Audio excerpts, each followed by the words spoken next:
بەناوی خوای گەورە سڵاوتان لەبێت بینەرانی بەڕێز و خۆشەویست لە بەرنامەی ئەمڕۆ لەگەڵ بەڕێز عەبدوستارمەجید سەرۆکی فراکسیۆنی کۆمەڵی ئیسلامی تاوتوێی چەند پرسێکی تایبەت بە دۆخی ئابووری و سیاسی هەرێمی کوردستان دەکەین و قسە لەسەرەوە دەکەین تا چەندێک پەرلەمانی کوردستان لەم بارودۆخە سەختەی کە وڵاتیان تێیدا ڕۆڵی خۆی گێڕاوە ئەی ڕۆڵی حکوومەت چییە و بۆچی کێشەی موچە لە هەرێمی کوردستان یەکلا ناکرێت و یاخود لەگەڵ بەغداد لەبارەی موچە ناگەنە ڕێکەوتن.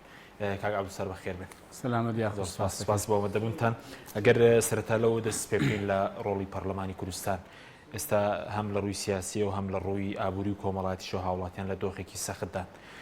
پەرلەمان ڕۆڵی چییە لەم بارودۆخەدا؟ بەڵێ بەناوی خوای بەخشندەی میهرەبان، سەلام و ڕەحمەت و بەرەکەتی خوای گەورە بەسەر هەموو لایەکدا بڕژێ و خۆشحاڵین جارێکی دیکە لێرە لە شاشەی پێیان بە خزمەت هەموو لایەک دەگەینەوە. زۆر سوپاس. وەڵا سەبارەت بە پەرلەمان، دامەزراوەی پەرلەمان دەتوانم بڵێم نەیتوانێت بە ڕۆڵ و بە ئەرچی خۆی هەڵسێ. بە پێی پێناسەی پەرلەمان کە لە پێڕێونی خۆی پەرلەمان داهاتووە، پەرلەمان چوار ئەرکی سەرەکی هەیە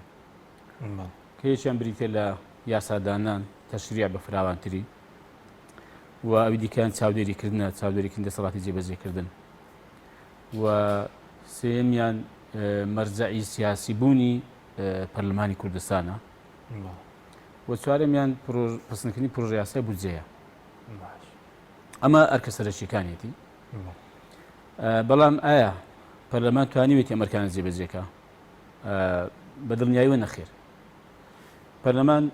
لە وەرزی ڕابردوومادا تەنها چوار یاسا پەسەند کردووە بە 4 مانگ، مانگێکی درێژ کردەوە 5 مانگ تقریبا. لە دو ساڵی ڕابردووش 8 یاساتان دەرکردەوە بەردوو خولەکە. بەڵێ ئەوە نەیتوانێت بەڕاستی ئەو یاسانێک کە دەریش کراون ئەو یاسانن کە لە بەرژەوەندی حکومەتە، لە بەرژەوەندی دەسەڵاتە، نەک ئەو یاسانن کە لە بەرژەوەندی خەڵکن وە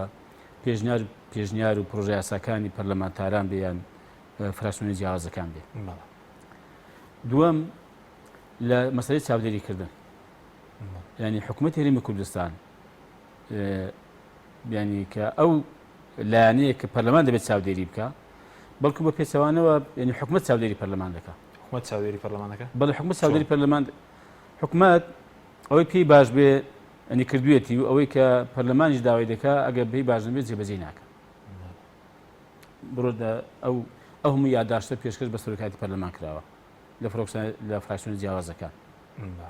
بۆ بانکێشکردنی وەزیر، بۆ بانکێشکردنی سەرۆکی حکوومەت، بۆ بانکێشکردنی جێگری سەرۆکی حکوومەت، بۆ لێپرسینەوە، بۆ بە دوواداچوون. یعنی حەز دەکەم لە هەم یەکێکیان پرسیار بکەین، یعنی چەند حکوومەت بەدەم داواکاری و پێشنیار و پرۆژەکانی پەرلەمانەوە هاتووە، چەند و چەند حساب بۆ ئەم دامەزراوەیە کراوە کە ینی دامەزراوێکە کە خەڵک هەڵی بژاردووە، ینی نەراتی گەل دەکات. ینی هەز دەکەی لە بۆ نەفەرمیەکانیشدا، یعنی لەو مناسبەتەی هێنانەوەی تەرمی پارێزگاری هەولێر. پەرلەمانی کوردستان، سەرۆکاتی پەرلەمانی کوردستان لەوێ بوون. لە هەموو ناوهێنانەکانی و ئەو مەراسیمە فەرمیێدا سێیەم بووە، دوای سەرۆکایەتی هەرێم کە دەسەڵاتێکی جێبەجێکردنە، دوای سەرۆکایەتی حکوومەت کە سەرۆکی حکوومەت خۆشی لێوە نەبوو، وەزیری ناوخۆ ڕاستپال بوو بە خوێندنەوەی وتارەکەی کە دەسەڵاتێکی جێبەجێکردنە. ئینجا باسی پەرلەمان دەکرا، باسی سەرۆکی پەرلەمان دەکرا. یعنی من پشتگوێ خستن نییە، ئەمە ینی فەرامۆشکردن نییە. ینی لە کاتێک کە پەرلەمان ئەو دەسەڵاتەیە کە چاودێری ئەم دەسەڵاتە جێبەجێکردنانە دەکات. بۆیە من پێم وایە بەڕاستی پەرلەمان لەو ڕۆژە نەیتوانیوە ئەرچی خۆی جێبەجێکە لە چاودێریکردنی. ینی ئەمن دەپرسم ئایا ئەم حکوومەتەی ئێستا توانیوێتی ئەرچی خۆی ببینێ کە نەیتوانیوە بە دڵنیاییەوە پەرلەمان توانیوێتی ینی محاسبەی وەزیرێکی بکات غەیری ئەو پرسانەی کە ئێمە کردمان، ینی محاسبەی وەزیرێک کراوە لێپرسینەوە، بانکێش جاروێ هاتن بۆ پەرلەمان لە مەسەلەی مەرجەعبوونی لە ڕووی سیاسیەوە. ئایا پەرلەمانی کوردستان توانیوێتی مەرجەعی سیاسی بێ بۆ حکوومەت، بۆ ئەو گفتوگویانی کە بە تایبەت لەگەڵ حکوومەتی ناونی دەیکا؟ چەند گەڕ و چەند کۆبنەوەیەکی وەفدی دانوستانکاری حکوومەت لەگە حکوومەتی ناون کراوە. جاری وهەیە مەبدەئیان لەسەر کۆمەڵەش ڕێکەوتون. پەرلەمانی کوردستان چەند ئاگادارە ئەگەدارە ئاگدار نییە ینی لە قۆناغی رابررودا بە فشارێکی زۆر وەفی دانوستانکاری حکوومەت هاتن بۆ پەرلەمان هەندێک ڕوونکردنەوە تەوزیحاتیاندا و کۆبنەوەکەشیان کردە کۆبنەوەی داخرا و پەخشی ڕاستە خۆیان ڕاگرت ئەمە وتمە ڕەنگەشتی زۆر نهێنی زۆر تایبەت دەڵێن بەس هەر ئەو بوو کە لە ڕاگەیانەکان دوای کە داهاتن هەر بۆ ڕاگەیانەکان باسییان دەکرد نیشتێکی زیاترنەوە یەکشی تایبەتی نەگوترا لەم هەوڵی پەرلەمانە خۆ لێ پێشمان گوتن ینی ئەو ماوەی کە یاداشتێکە پێشکەش کرا سەبارەت بەوەی کە ئەو پرۆژە یاسای قەرز کرد لە عراقی پەڕێنرا کە بە وەفتی دانوستان کابێ بزانین داخوچیان لەگە حکومەتی ناوان کردووە کۆبنەوە داریش کرا دوای لەسەر داواکاری حکوومەت کە راپۆرتێکی تێر لەسەر ئامادە دەکەین بۆ پەرلەمانی کوردستان ئەم کۆبنەوە نەکرا ینی تا ئێستا حکوومەتی هەرێمی کوردستان ئەم هەموو کۆبنەوەیان کردووە راپۆرتێکیان لەبەردەستدانی کەسیان لەگەڵ حکوومەتی عراقی باس کرد و دەیانێت چۆن لەسەر سیرێک بکەون و گفتوگۆکان بەس ئاراستێکی بۆیانی نییانە دەبێت نیان بێ ئەمە هەموو بەڕاستی ینی لە هێنانە خواری قورسایی و سنجی ئەو دامەزراوەی پەرلەمانە لە مەسەلەی پرۆژە یاسای بودجە یعنی 2 ساڵە ئێمە ینی هەر لە سەرتاوە یاداشمان پێشکەش کردووە پرۆژە یاسای بودجە خاڵی پەیڕێیمان گرتووە کە کاکە پێویستە حکوومەت هەرێمی کوردستان لە سەرەتای مانجیدا پرۆژە یاسای بودجە بنێرێ بۆ پەرلەمانی کوردستان بۆ پەسەندکردن ناردوێتی حکوومەت هەڵوێستی سەرۆکایەتی پەرلەمان چی بووە باش نەیتوانێت بەرکاکە حکوومەت بۆ نانێری ینی معقول نییە بڕاکەوە داوا دەکەن پرۆژە یاسای بودجە بنێرێتە پەرلەمان حکوومەت هەرێم نەیناردووە جاوامە 2 ساڵەیە لە 2014 پرۆژە یاسای بودجە نهاتووە بۆ پەرلەمان کە لە دنیادا دەسەڵاتێک نییە حکوومەتێک نییە کە پرۆژە یاسای بودجە بێ ئەگەر 1 دیناریش بێ باش ینی خۆ حکوومەت پارەی هەیە ئەم پارە چۆن خەرج دەکات ئێستا پارێکی خەرج دەکرێت هەموو یاساییە چکە پەرلەمان پەسەندی نەکردوانی بۆ پرۆژە 9 میلیارد بۆ پرۆژە 5 میلیارد بۆ پرۆژە 10 میلیارد ئەخ لەسەر چ ئەساسێکانی بنچینی یاسایەکەی خەرجکردنیان پارە نەچێت چکە دەبێت پرۆژە یاسای بودجە یانی چی یانی ئەو بودجەیە کە لە بەدەستی حکوومەتدا هەیە خەرجی دەکات پەرلەمان بۆ پەسەندکە لەوانی پەرلەمان تعدیلی لەوانی کەمی کە لەوانی زیادی کە بۆ هێندە سێکتەر بۆیە بەڕاستی سەرۆکایەتی پەرلەمان لاوازە و سەرۆکایەتی پەرلەمان بۆتە هۆی ئەوەی کە پەرلەمانیش لاواز دەرکەوێت لەنا پەرلەمان ینی ژمارەیەکی باش لە پەرلەمانتاری شارەزا ئەکادمی بوێر هەیە کە دایانێ نوێنەراتی خەڵک بکەن بەداخ کە سەرۆکایەتەکەی لاواز بێ ئەویش لاواز دەرکەوت وەکو فراکسیۆن ئۆپۆزیسیۆنەکان یا وەکو فراکسیۆنی کۆمەڵ ئێوە ئەرکی خۆتان بینیوە چکە زۆر تا ڕەنگە خەڵکە بڵێن هەندێک فراکسیۆنەیە کە سەرۆکی حکوومەت لە ناو پەرلەمانیە دەیکەن بەهارا بەڵام کە سەرۆکی حکوومەت لە ناو پەرلەمانە بێدەنگ دانیشتون و ینی هیچ قسەیەکی بڵین ئەوە ناکەن بەرامبەر بە سەرۆکی حکوومەت قسەیەکی تونت ئێوە چۆن مامەڵەتان کردووە ئێمە تەمەشای پێڕەوی ناوخۆی پەرلەمانی کوردستانمان کردووە ئەوەی کە ئەرچی پەرلەمانە و ئەرچی پەرلەمانتارە و لەوێ بە بڕگەیەکی زۆر لاوازی باسی ئۆپۆزیسیۆن کراوە بەداخەوە لە پەیڕەوی ناوخۆ بەڵێ دەبوو زۆر بەهێز باسی ئۆپۆزیسیۆن بکرێ و مافەکانیشی دەستەبەر بکرێ و ینی پارێزاویش بێ بەڵام بەداخەوە ینی زۆر بە لاوازی باسی کراوە بەڵام ئێمە لەگەڵ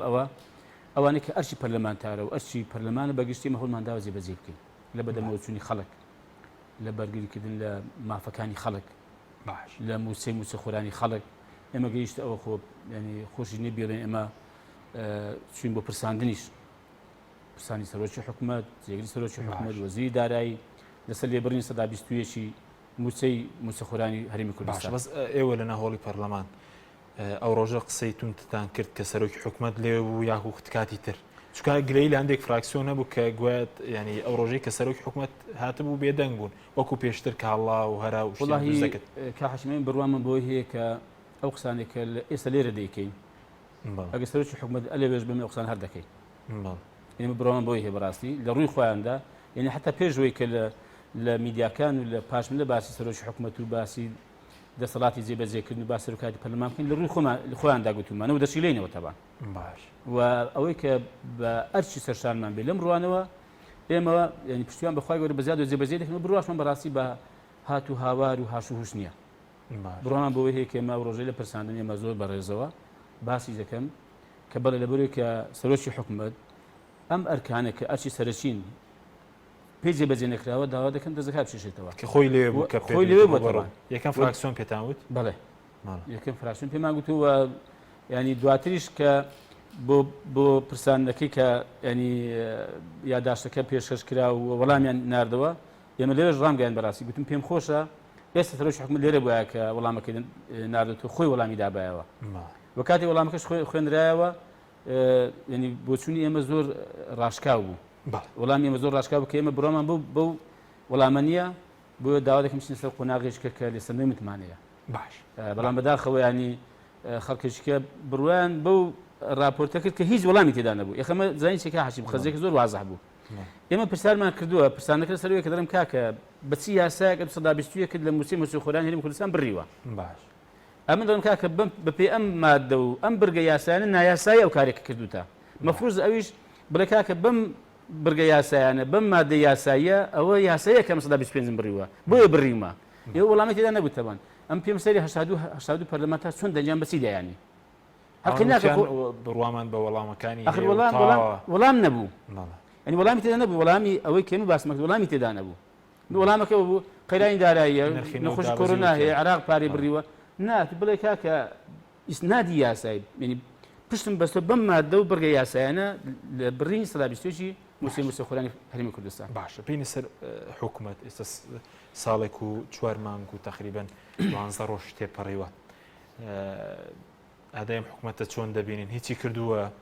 لەو ماوەیەدا وڵای جارێ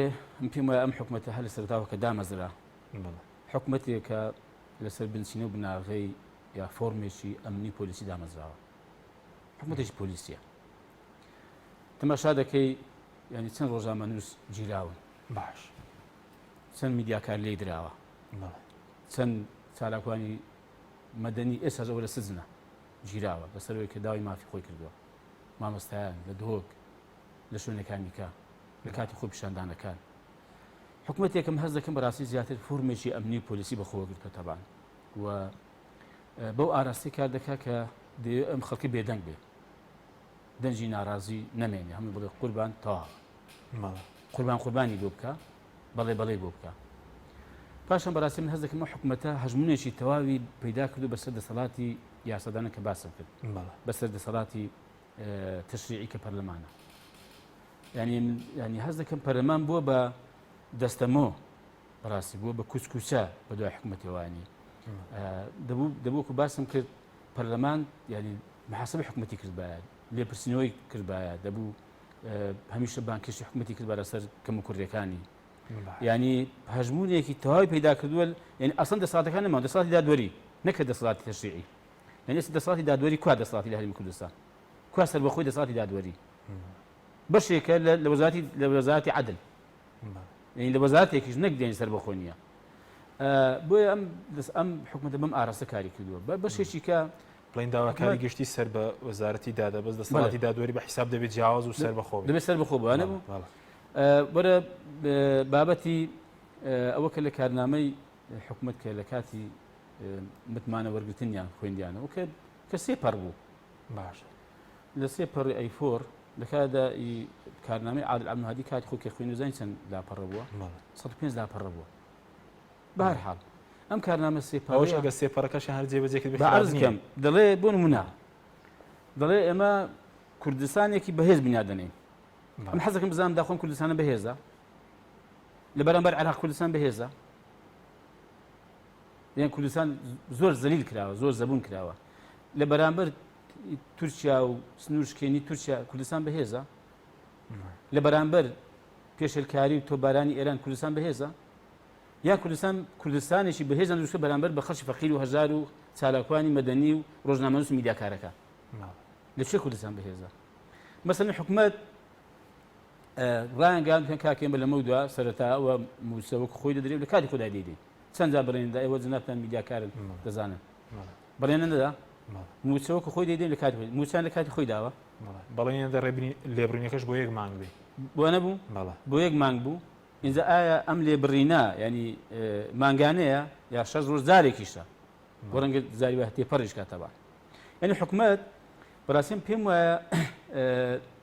نەیتوانێت ئەرکەکانی خۆی جێبەجێکە بۆ نمونە ڕوو شەفافیت و ئەوانە ئەوە دەمەسەری بۆ نمونە لە بابەتی شەفافیت شەفافیت لە کەرتی نەوتدا لە سامانە سروشتەکان لە داهاتی ناوخۆ لە خاڵە سووریەکان لە هەمووی حتا شتێکم خوێندەوە راپۆرتێکی وزارەتی داراییە ئیمانجی 2020 باسی داهاتەکان دەکات تەوانە من پێم وایە داهاتەکان لەوەی زیاترە بەڵام ئەو باز دەکات هاوپەیمانان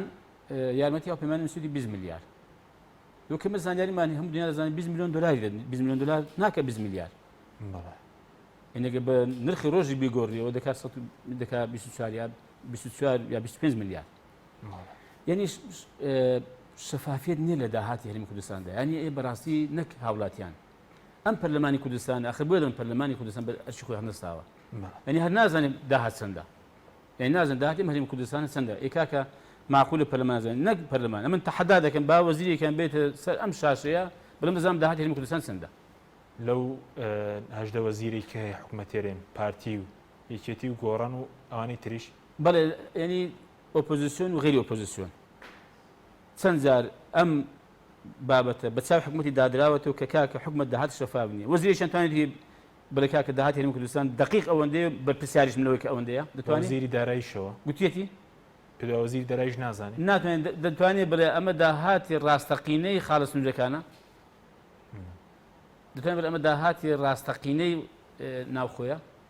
باش یعنی بۆی کە بڵێم ئایا مەسەلەن لە 550,000 بەرمیل کە هەنارێ دەرەوە دەکرێت چەند دێتەوە دە وەزارەتی دارایی با بماڕوون کاتەوە خۆ ئەو داتایی من نێتەمەن ئەوە وەزارەتی نەوتی عراقی نامێشی نووسیوە بۆ سەرۆکوەزیرانی عراق باسی گلەی دەکاتەمان لە معاملە لەگەڵ هەرێمی کوردستان بابەتێکیەیە من تێی ناکەم لە هێندێشت بەڵام باسی ئەو ڕقەمەی دەکات ئەم ڕقەمەیشی هێنا وەزارەتی نەوتی عراقی مەگەر لە کۆمپانیەکانی کە نەوتیان پێدەفرۆشیان لە بۆڕنیوتەکانیان لەو پاڵاوگانی کە هێندێکی بەدەست بەرپرسەکانی بە تانکەر و مانکەر بەڕێ دەکەن دەستی کەوتووە با بڵێن وانی 550,000 بەرمیل نییە ئەگەر 550,000 بەرمیل بە بەنامەیەکی فەرمی وەڵامی عراق بدەنەوە ئەگەر 550,000 بەرمیل داوا لە وەزیری دارایی دەکەم دەڵێم بزانم داخۆ 550,000 بەرمیلە ئەگەر ینی بەرمیلی پاش ئستحقاقاتی کۆمپانیەکانیش پاش دەکردنی ینی کرێی بۆڕی نەوتیشی کە بە تووشیادا بڕوە پاش کرێی نەوتی کاکە تانکەرەکانیش کە دەینێن بۆم لاولا ئەگەر بە 30,000 حساب پێنجێن دەکات چەند بە 30 دلار نا 30,000 عراق حساب بکەم بزانم داخۆ دەتوانین بڵێ ئەوەندە داهاتە بۆ دێتەوە وەزارەتی دارایی دەتوانین وا بڵێ بۆی بەڕاستی داها شەفافە لەلایەش کە قۆڕەکاری لە چی بوارێک قۆڕەکاری لە هەموو بوارەکە بەڕۆ تەماشای بازارکە ئەوانەی ئەهلی کەسابەتن ئەوانەی بازرگانی گەورن ئەوانەی کۆمپانیای سەربەخۆیان هەیە بڕۆ پرسیارێن لێکردن کاکە ئاوا بڕوە بۆ ساڵێکی کە هیچمان کۆمپانیامان پێ بەرەوە ناچێت هەر پرۆژەی دێتە پێشەوە قۆڕخیان کردو یان کۆمپانیای قەیوان یا مەسەلەن ستێر یان ئەوەتە خۆشناو یان کار خۆ واز دیارن ینی ینی نوێترینیان ئەو پرۆژە بازارکردنی گەرمدایان چەند کۆمپانیا کردنەوەی گەرمی جوتیاران بەڵێ بەزەوە بۆچی گلەیت هەبەوە لە کاتێک خۆت پێشتر داوت کردبوو کە حکوومەتێرێن گەنم لە جوتیاران بکرێتەوە بۆ گلەی ئەو پرۆژەکە کاکاشین پرۆژەکەی ئێمە بوو باش کاتی خۆی من پێشکەشی ئەنجومی وەزیرانیشم کرد و پسندیش کرا بەڵام پێویستی بە دەعمێکە بوو ینی ساڵی تقریبان ینی ئاوا گوتمە کاکە 30 میلیۆن دلار لەوانێت تا 50 میلیۆن دلار دەبێت دامی جوتیاری خۆمان بکەین چکە ناتوانین بە نرخی کەم لیان بکڕیەوە کە بتێ بە نرخی باش لیان بکڕیەوە زۆری زەرەر نەکەی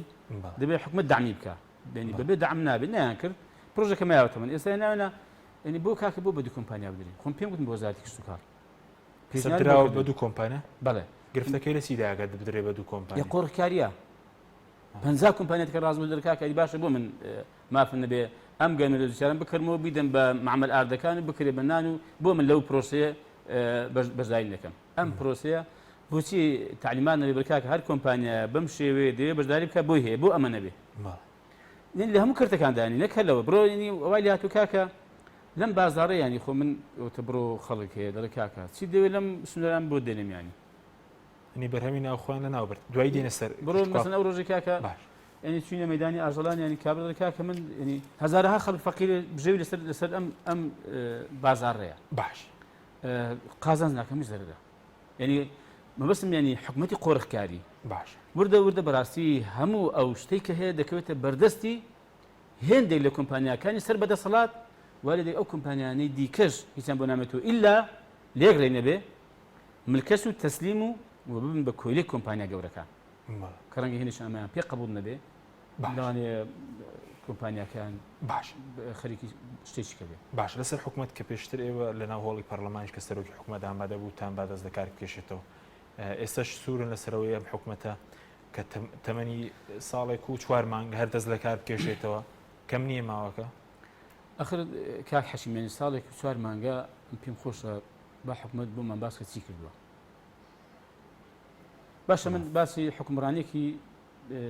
حکومڕانی ڕەشید حکومڕانی سەرکەوتوو تەندروست باش بنەماکانی چییە سەروەری یاسایە باش لە هەرمی کوردستان یاسا سەروەرە یا دەسەڵات سەروەرە یا هێز سەروەرە چی جیاوازێکی لە یاسا سەروەری و دەسەڵات سەروەر بێ سەروەر بێ جیاوازەکە چییە جیاوازێکی ئەوەیە ئەو کاتەی مامۆستایەک لە دهۆک هیچێکی کە لە گەرمیان بەبێ ڕێکاری یاسایەکە ناگیرێ خەڵک نەگیراوە ئێستا خەڵک لە سزن نییە بەبێ یاسا لەم ڕۆژانە 4-5 گەنج پێغەمبەری خۆیان خۆش سەڵاسە میخوای لەسەر بێ چونە بەردەمی قونسولی فەڕەنسی وتیان کاکە من نیگەرانی ینی بۆ کاری کاتێری پێغەمبەری دروستکردن بۆ سوکاری پێغەمبەری دەکەن سەڵاسە میخوای لەسەر بێ گرتویانن بزان بەچی یاسای گرتویانە حەزەکەم بزان بەچی ئاسایی بەچی یاسای دەیانگرێ ئەگەر گردبوونەوەش بێ گردبوونەوە مافی هەر هاوڵاتێکە خۆ پیشاندان نییە بڵێ مۆڵەتی دەوێت مۆڵەتیان نەبووە گردبوونەوە پێویست بە مۆڵەت ناکە هەر بە پێی یاسا بۆچی گرتیانە یاسا سەروەرە ینی شتێک و دووشت ینی زۆر نەختا سەبەر نەبوون ئێمە یاداشێکمان داوەتە سەرۆکای پەرلەمانمان با بە خەڵک نابێ ببژێری بەدەر لە یاسا ینی ئەمانە لەسەر چی گیراون ینی لەبەرەوەی دیفاعن لە پێغەمبەری کردو صلی الله علیه و سلم هەرەوەندە گوتێنە پێمان ناخۆشن نیگەرانین کاکە بۆ سوکاری پێغەمبەری بکرێ صلی الله علیه و سلم هەر ئەوەندەیان گوتو ینی هەر بۆ ئەوەندە چون خۆ نەچون بەرباران بکەن نەچون شەڕ بکەن نەچون تەقە بکەن کاکە نابێ بزانین داخۆ بە چی یاسایەک ئەمانە گیراون یاداشێکمان داوە سەرۆکاتی پەرلەمان بۆی کە خاوەخاوە بە ئیشەکەی بکەن ئەخ بۆ دەن بەڕاستی پەرلەمانیش بۆتە دەستەمۆی دەسەڵات تومەس پێیان گوتون وتیانەوەدا دەبێت ناوەکان بنووسن پێ باش من کاکە ناوەکان دەنووسن وتیانەوە دەبێت خانەوادەکانیشان واژی بکەن داواکاری پێشکەش بکەن ینی نازانری ئەمانە چێن کە گیراون ئەو پێویست بە داواکاری دەکاوە خۆ محکەمە نیە کاکە ئەوانە بەدەر لە یاسا گیراون بڵێ کاکەوانی کە گرتان لەسەر ئەو بابەتەی بەریاندا شتێکی سیر نیە ینی لە وڵاتێکی مسلمان نشیندا لە سەدا 90 زیاتر مسلمان کە ینی کەسێک بەس داواکارێکی ئاشتیانی هەبوو بێت یانی دەستگیر بکرێ زۆر دەبێت زۆر تەبیعی ئاسایشە پۆلیسی زۆر تەبیعی پێش وازیان لێ کردبان کاکە خۆ پیشاندان بێ مۆڵەتانیە گربوو نەبێت دەستان خۆش کاکە خۆ عافیستان بەوە نیگەرانیتان گەیان دەبوو ئاوا تەعامل لەگەڵ لەسەر ئەوانەی لە دهۆکی لەسەر موچەگیرا بوو لەسەر ئەوانە شەریا داشتان پێشکەش کردبوو بەڵێ پێشکەشمان کردووە داوای دانیشتێکی دانیشتمان کردو کە وەزیری ناوخۆ بێ بەڕاستی کردو بزانە خەڵکە بوو ماوەتەوە لە سزن لەسەر چ ئاساسی گیراون مەسەڵەن ئەوە هەر ینی باسی کە حکومڕانێکی تەندروست دەکەم کە دەڵێ کاکە ئەم حکومەتە ئەو باسی جوداکاری دەسەڵاتەکان ینی ئایا دەسەڵاتەکان تاوەلی زیاکراوەوە یان هەموو تێکەڵ بووە و یەک دەسەڵات هەیە ئەویش کە حکومەتەوە و دەسەڵاتە لە هەرمی کوردستان ینی حکم دەکا و بڕیار دەدا کوا دەسەڵاتەکان ینی سەر بەخۆی لە هەرمی کوردستان دەسەڵاتی دادوەری مەبەستم لایەنی عملیەکەیە سەر بەخۆی لە هەرمی کوردستان و ئایا ئەوکەی پێشتر باسمان کرد ینی یەکێک لە بنەماکانی حکومڕانی تەندروست ئەوەیە کە شەفافیت لە هەموو شتێکدا لە مەساری داهات واتە پارە لە بابەتی سیاسی لە مەسایلی کۆمەڵایەتی لە علاقات لە هەمووی بەڵام ئایا هەموو شەفافە باش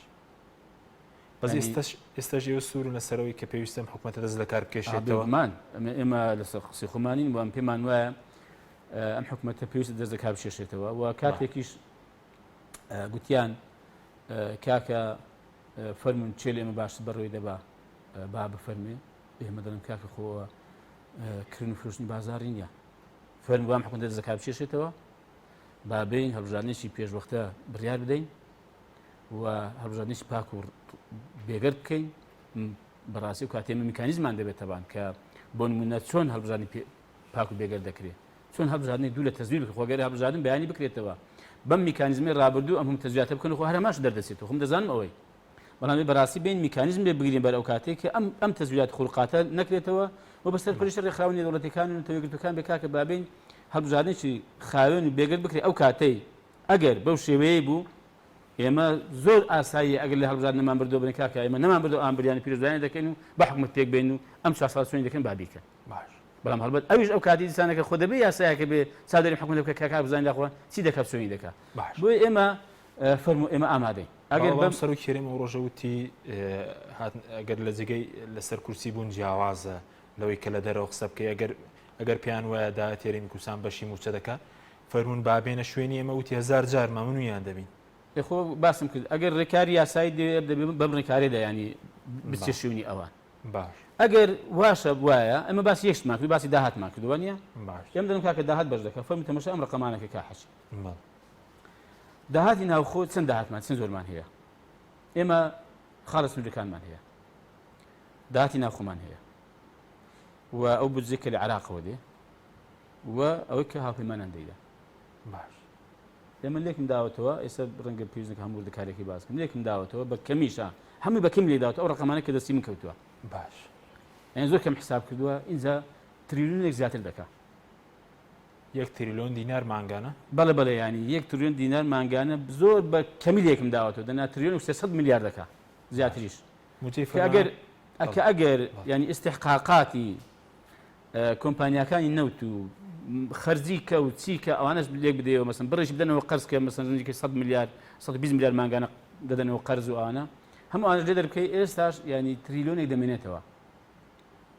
تریلیۆنێک بەشی موسەی فەرمانبەری کوردستان ناکە بێمەدەن کاکە بەش دەکات پێویستی بە 895 میلیارە موچەی مانگی 895 میلیارد ینی بە قسەی بەڕێز بێ 300 میلیارێک زیاتریش دەمێنێتەوە 400 میلیارد زیاتر دەمێنێتەوە جگە لە موچەی تایف موچە خۆرە بەڵێ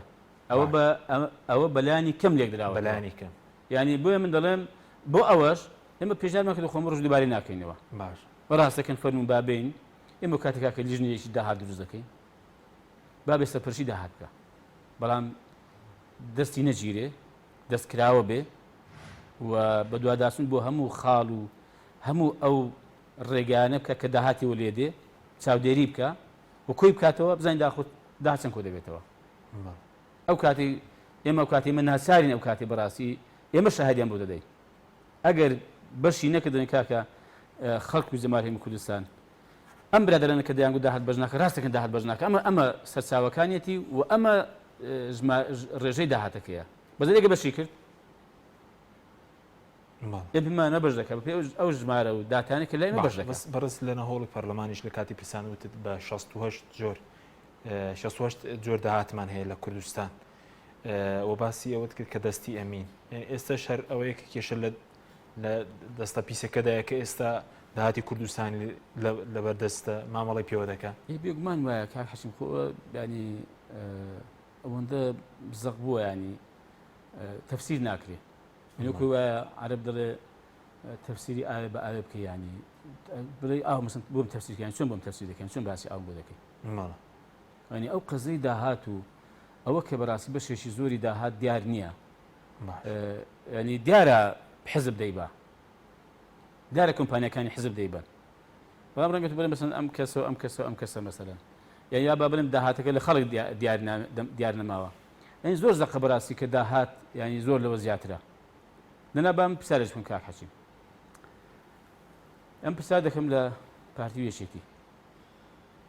ئەوانە حزب بەس بەرەوە دەبن مەسروفاتیان زۆرە مەسروفاتیان کەمانی ینی کوسە کۆڵان نییە لق و ناوچە و کۆمیتە و مەڵبەنیان نەبێت بەسی بەرەوە دەبن ئەو خەڵکەی ئەو فەرمانبەرانی کە لەوێن ئەو بڵێ کۆمپانیامان هەیە و کۆمپانیاکان ئیچێ ڕاستە کۆمپانیان هەیە ئەی باشە بۆ مەش کۆمپانیای شومان نەبێت کە وەکو کار نەوتی بگوازێتەوە مانجی 100 میلیارد دینار قازانس بکە بۆ مەش نەما دەبا بامە شەمان ئەگەر وایە ئەی بۆ منیمانە کاکە بۆی لاوان هەیەە بۆ خەرچکردنیەتی کاکێ بانەیدەم بێمە بۆ خەرچکردنیەتی خەڵکی بێلایان باهەی بێ کۆمپانیایش و کۆمپانیای ئەوەی کە پارێز دەبەلاح دەبە ئەوانە ئەدی ئەوهم ڕاگەیان و ئەوهم کەناڵە ئاسمانیانە و ئەوهم میدیاکا و ڕاگەیانکاری کە پارەی باشن پێدەنەوە لەچیان هێناوە ئەو پارە لە چێ دێ ئیچەیەوە مەگەر ئەو خەڵکی فەقیر بەژاری وڵاتە نییە ئێستا حکوومەت لە ڕووی داهاتش بۆتە دیلی کۆمپانیەکە کۆمپانیا حیزبیەکان و حزب حزب من پێم وایە با قسەی لێرە بۆ حکومەتی بکەم ینی حکومەت هەر کامێشان دێ کە بەدەسەڵاتی بێ لە ذاتی خۆیدا هەر حزب بەسەریدا باڵا دەستا ینی حزب حکومت بەرەوە دەبا حزب پەرلەمان بەرەوە دەبا حزب ئاراستەی ئەمانە دەکا بڕیاریان بۆ دەدا و ئاراستەیان دەکا هەر کات پێی باش بێ دایان گۆڕێ لایەن دەبا دای دەخا دەی کاتەوە بەڵێو حزبە بوونەتە کۆی لەو دیل و بێگومان سپاس دەکەم ناوبڕێکمێ دەگەرم لای بەڕست وەڵە بینێرانی بەڕست ناوبڕێکی کورت و دەگەم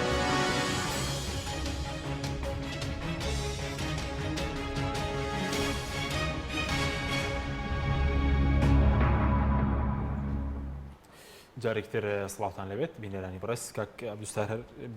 لە پێوەست بە کێشەکانی کوردستان بینە سەر عێراقیش ئەو کێشانێکی ئێمە هەمانە لە مەسەلەی موچە کێشەکانی تریش دەکرێت چۆن چارەسەر بکرێن و خەڵک پرسیاری وەش دەکات دەڵێ گەر نیازی ڕێکەوتنیان هەیە لەگەڵ بەغداد ئەوە هەفتەیەک زیاترە پرۆژە یاسای قەرزەکە پەسەند کرا بۆ هەفتەیەک نانێنی کێشەی موچە کێشەکانی تریش لەگەڵ عێراقی یەک لا ناکەنەوە بەڵێ خۆی کێشەکەوەیە تا ئێستا ئێمە بە نەفەسی حزبی وڵا زاریوە بە نەفەسی شخصی ینی مامەڵە لەگەڵ عێراق دەکرێت بە شێوەیەکی مؤسسات و دامەزراوەی مامەڵە لەگەڵ عێراق نەکراوە وەفدی زۆر زار وەفدی حزبی سووە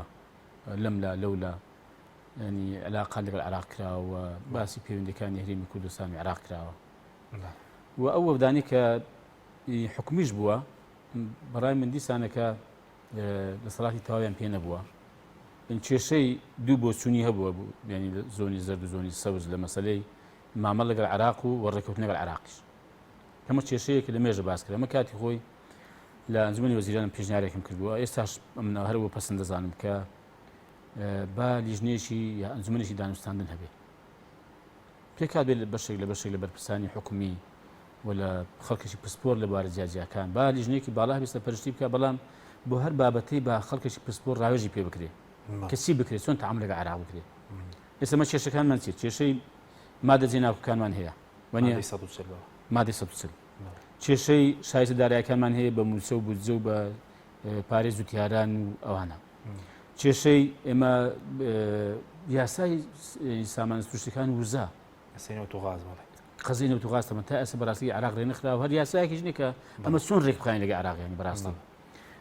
مەسەڵەن کێشەی کۆمەڵێک بابەتی کە هەیە لەگەڵ مەسەڵەن کێشەی پێشمەرگە خۆت ڕاستە مەسەن تۆزێ بەلاوازی دەستور باسی کراوە کە لە زمانی ینی لە ئیتفاقێکی لە زمانی منزومەی عێراقیدا بە تایبەتیەوەی حرس ئیقلیم پێدەوتێت پاسەوانی سنوور بەڵام ئەویش بەڕاستی هەر ڕوون نییە و ینی وازەح نییە تەبان ئەمانە ئەم پێم وایە پێویستی بە ئەنجومەنێکی دانوستاندن هەیە هەرێکی باری زیادزیایە و پێویست بە پسپۆری زیادزیە و خەڵکی زیادزیا هەیە تەبان ئەمە ئەگەر بکرێ بەم شێوەیە بکرێن پێم وایە لەگەڵ عێراق دەتوانین بگەین بەڕێکەوت چونکە ئێمە وەکو کۆمەڵی ئیسلامی هەمیشە تا ئەمڕۆژ پێمان باش بووە باشترین پەیوەندیمان لەگەڵ عێراق بێ و لەگەڵ عێراق ڕێکیشکەوین و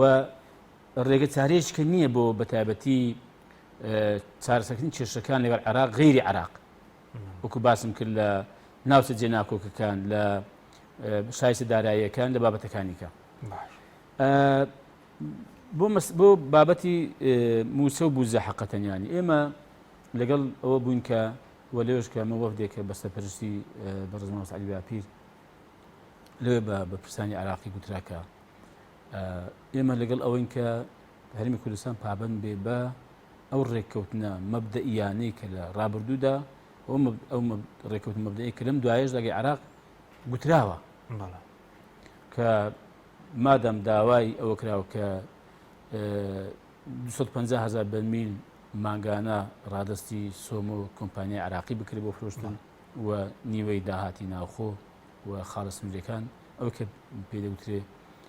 داهاتی ئیتیحادی ئەوانە تەسلیم بە عێراق بکرێت و عێراقش لە بەرامبەردا موچە و بودجە هەرێمی کوردستان بنێرن بەرامبەر 1 میلیارد بنێرن یعنی ئەوە بەڕاستی ئێمە بەڕێگە چارەی دەزانین بەڵام ئەمە بەشێکی بەرپرسانی هەرێم خاوەخەوایان پێکردوتەبان خۆ ئەم قسەیە کە بەشێک لە هەرێمی کوردستان ڕادستی نەوتی هەرێمی کوردستان ڕادستی عێراق بکرێ خۆم قسەی ئێستا نییەوە ئێو کاتی ئێمە لە کابینی هەشتمەوە ئەم قسەیە کراوە لە 2014ەوە من تا ئێستا ئایا بەرمیلێک نەوت دراوە بە عێراق تات و زۆرگەی لێ بکە بڕکا کە من نەوتم تەسلیم کردو بەڵام ئەو بودجە ناردووە باش بەس وتت وەفدی خاوەن بڕیار بڕوا بۆ عێراق قسە لەسەرەوەی ئەگەر ئێستا حکوومەت لە ناوخۆ کێشەی وچە چارەسەرکەن لەگەڵ بەغداش بۆ سەرۆکی حکوومەت بۆ سەرۆکی هەرێم خۆیان کە خاوەنی بڕیار پێ دوایە بۆ ناڕۆن شتێک گەورەتر هەیە لەوەی کە ئێستا و خەڵکە لەو ناڕەحەتیەدا کێشەکە بەلایەکدا بخرێ خۆی جاروی ئەوانیش چوون بەڵام کا حەشیم بەوە چارەسەر دەبێت و بەکردایی ئەوەی کە لەگە عێراق باسی دەکەی جێبەجێکی ینی فەرموو ئێستا گەورەترین کێشە لە نێوان هەرێم و بەغدا سەری هەڵدا ئەو ڕێککەوتنە 50 ساڵی کە لەگە تووشیا کراوە باش چۆن چارەسەر دەکەی خۆگەر ئەگەر بۆیە من دەڵێمانی پەرلەمان ڕۆلی نەهێڵدراوە باش و بەڕاستی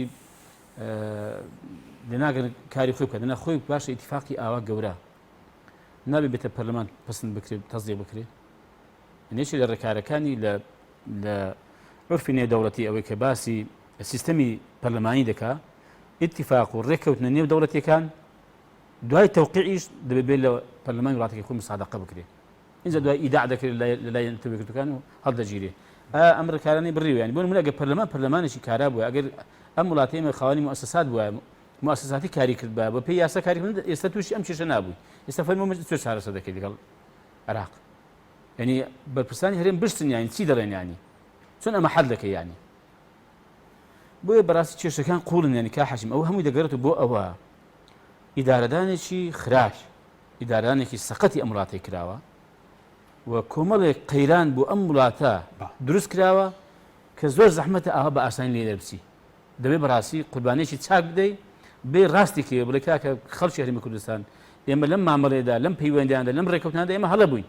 کاکە عێراق ئێمە فەرمونون بە هەموو خەڵی بیزانێ وەرن کاکە باش شەفاف بین ئێمە ئەومان هەیە ئێوەش وەرن ئەوە ببەن و ئەمەش بدەن بە هەرێمی کوردستان ڕوون نییە ئێستا بڕاکە وازەح نییە دقیق ئەوانە چیان لەگە عێراق باس کردو بە وەکو مەبدە لەسەر چی ڕێکەوتون باشە دەست خۆشببینی سەرتەوەرێکی تر بە حکومی کە بەڕێز سەرۆکی لیژنەی کشتتوکاڵیشی سەرسەر بارودۆخی کشتتوکاڵ و بڵین ئاژەڵداریش بکەین ئستا ئەوان گلەیەکی زۆریان هەیە لە پەراوێز خستن هیچ بەدارچوونێکتان کردووە هیچ هەوڵێکەیە بۆ نێشتنی و نیگەرانیانە وڵای کا حەشیم هەر نەک ئاژەڵداران لە هەرێمی کوردستان یعنی هەموو سێکتەرەکانی کشتتوکاڵ فەرامۆش کراوە ئەوە ئێمە لەو ماوەی ڕابردوو ئێمە کۆمەڵێک کۆمپانیای هاوردەکردنی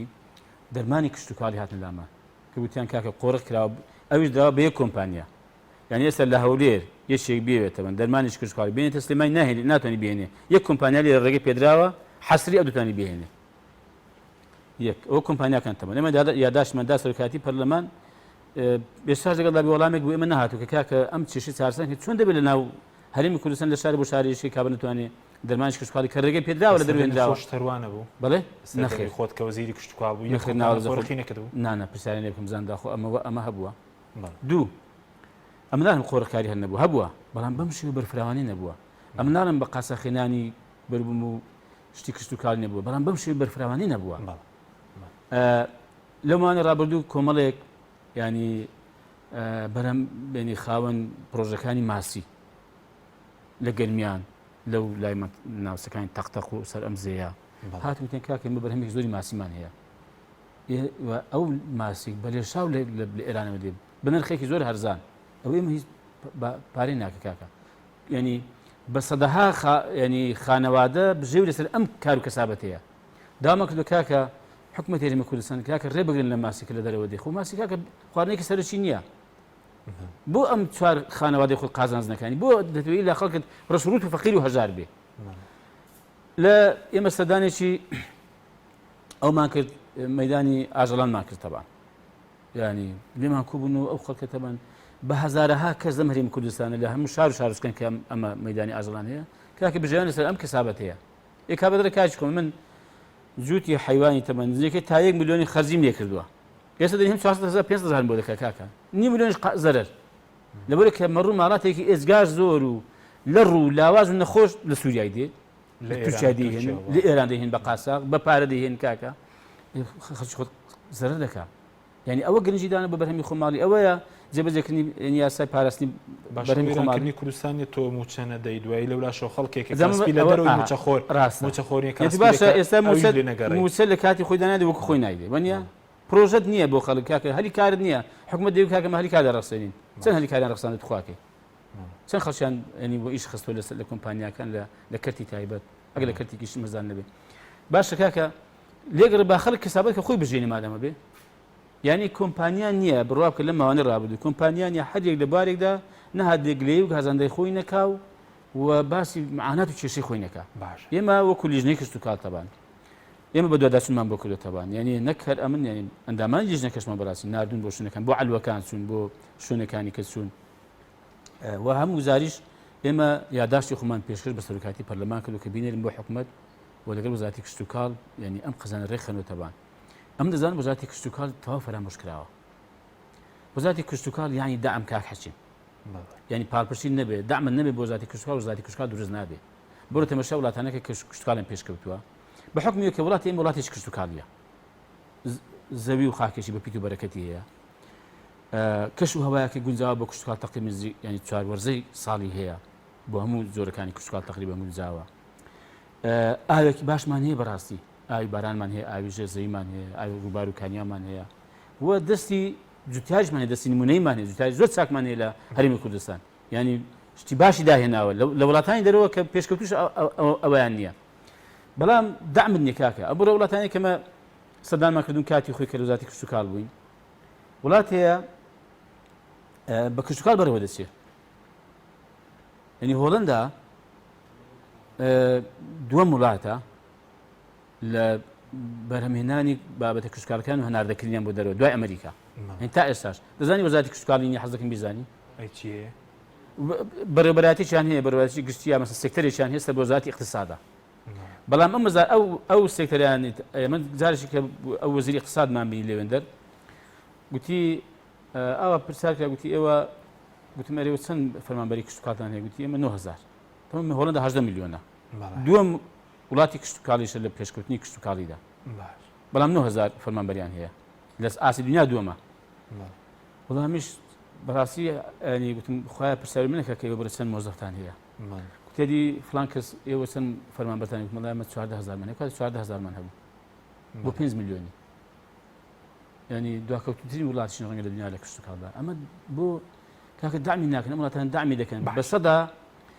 وڵاتێک بینی بۆیان باسیین وڵاتێک وەکو بیلاڕوسیا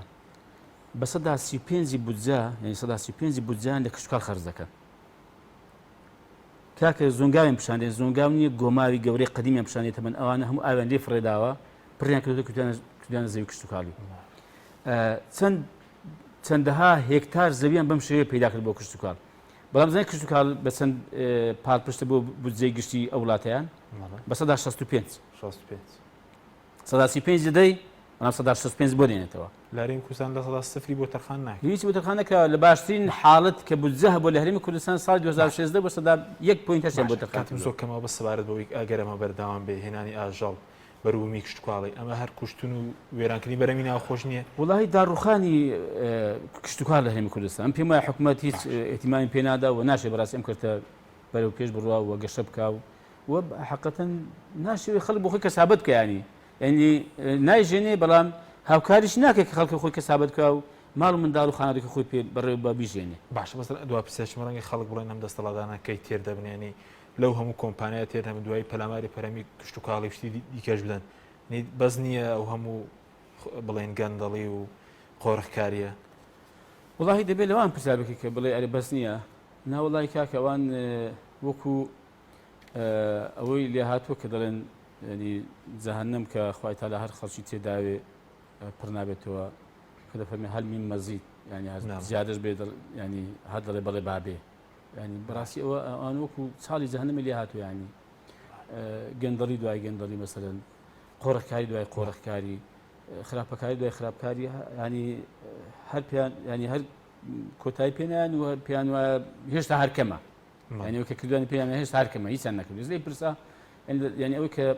لە ساڵی 92 لە دەسەڵاتە لێ لە هەرێمی کوردستان لێ پرسە بڵێ کاکە جنابەت مەسەلەن بخوا ینی هیچتان نەکردووە هەموو قۆڕخکاریە و گەندەڵیە ینی یەک شانامەت بۆ دەخوێنێتەوە کە لە کارە باشەکانی لە خزمەت و لە ساکانی ئەی باشە ئەی چێ خراپی کردووە چێ گەندەڵی کردو ینی ینی دەسەڵاتە دەڵێکا کە با دەسەڵاتدارن دەرێکا کە با گەندەڵی نهێڵین چێ گەندەڵی نهێڵیانی چێ گەندەڵەکەی دەکا کاچ خۆ مەگەر خۆنی باش بەس پێ دوایە سەرەت و سامانیان زۆر لە وڵاتانی تریش سەرکردەکان کردووە پرسیاری زۆر زیاترە ئێستا تەنها وەکو سەرۆکی ئەمریکا کە کۆمپانیا هەیە بۆ دۆناڵد ترامپ لە سەرمایەکە بە 3 میلیارد دلار مەزن دەکرێت ینی بەرپرسێ ڕەنگە نزیک نەبێ لەوان لە کوردستان بۆ قۆڕخکاریەوە دقیق وڵی ژمارەکان لانیە بەڵام وەکو تەماشای وەزیان دەکەی بخوا 3 میلیاردنی ئەهێندێکیان زۆر زیاتر 3 میلیاردنی بەڵێ سپاس دەکەم سلامت یا زۆر سپاس بۆ بەڕێز عەبدولستار ئەندامی ئەنجومەنی سیاسی و سەرۆکی فراکسیۆنی کۆمەڵی ئیسلامی کە لەم بەرنامەیە لەگەڵ مابووی سپاس بۆ بینێرانی بەڕێز سپاس بۆ هاوکاران خواتان لەگەڵ